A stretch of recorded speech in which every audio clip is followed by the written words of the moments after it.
"Mom's sick, so I came instead." Those 6 words were all it took to silence an entire office. The receptionist froze mid-sentence, a cup of coffee almost slipping from her hand. Every eye in the sleek, marble-floored lobby turned toward the tiny voice that had spoken them. There, standing in the doorway with wet hair clinging to her cheeks and a small backpack hugged tightly to her chest, was a little girl no older than 9. Her shoes squeaked on the polished floor, and her nervous eyes darted around as if searching for courage in a world too big for her. No one knew who she was, but her words hung in the air like a question the universe had just asked. What kind of child walks into a job interview for her sick mother? Daniel Reed, the CEO of a multi-million-dollar company, was on his way out of a board meeting when he heard the commotion. People in his office didn't make noise like this. Everything was scheduled, controlled, efficient. But now, whispers rippled through the staff like wind through glass. Curious, Daniel stepped into the lobby, his towering presence immediately drawing attention. He was a man who had earned every scar success could leave: sharp suit, sharper eyes, the kind of calm that came from years of fighting for what he had. But as he looked at the little girl standing there, clutching her backpack as if it held her mother's dreams, something in him softened. "Who are you looking for?" he asked gently, his deep voice startling her. She turned, swallowing hard.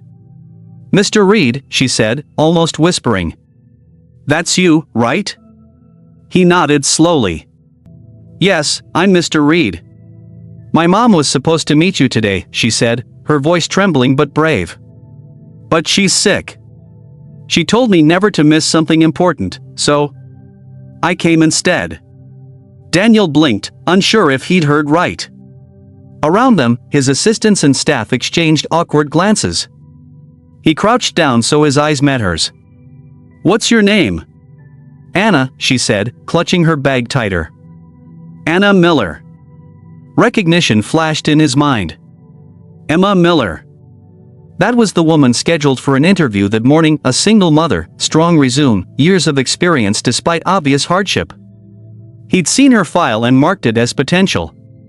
Now, her daughter stood in her place, small and drenched but full of a kind of courage that didn't make sense for a child her age. "Come with me, Anna," Daniel said softly, extending his hand. "Let's talk." The elevator ride was silent except for the faint hum of the machinery. Anna's reflection in the mirrored walls looked fragile, but her eyes were steady. When they reached his office, an expanse of glass and steel overlooking the city, she sat across from him, her feet barely touching the ground. "Your mom must be very proud of you," Daniel said. "She says I'm her reason for everything," Anna replied, a small smile appearing. "She's really tired all the time, but she keeps trying. She said this job could help us get a real home again." Daniel felt a weight in his chest. He had built his empire from nothing, climbing out of foster care and poverty with sheer determination. He recognized the look in Anna's eyes, the quiet fire of someone who's had to grow up too soon. "So you came here for her," he said quietly. "I promised her," Anna said.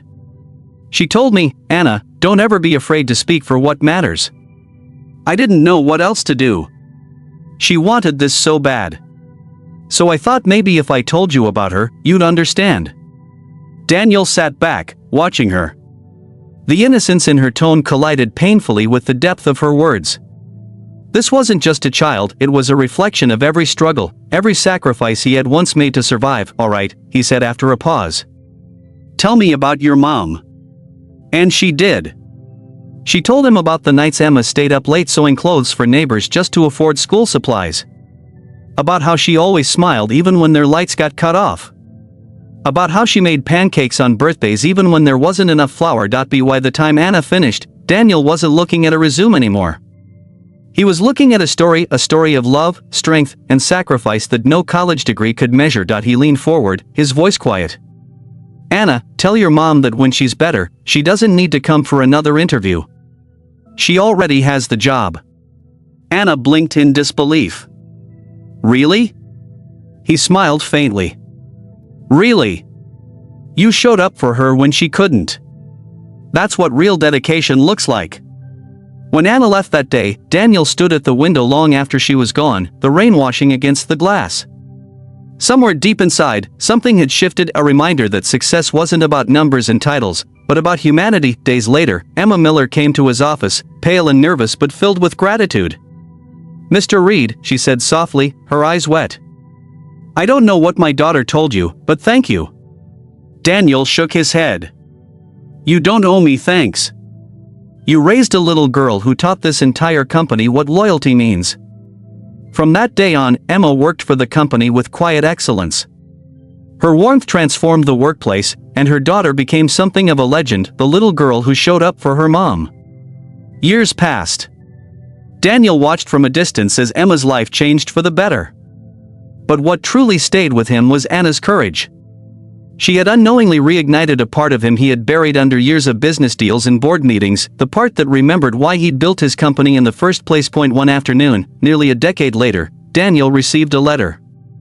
It was handwritten, the kind people rarely send anymore. Dear Mr. Reed, it began, you may not remember me, but I'll never forget you.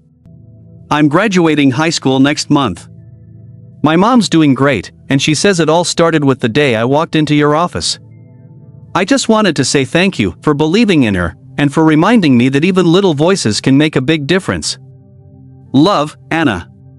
Daniel placed the letter on his desk and stared out the window, the same city skyline before him, but it looked different now. Softer. More human.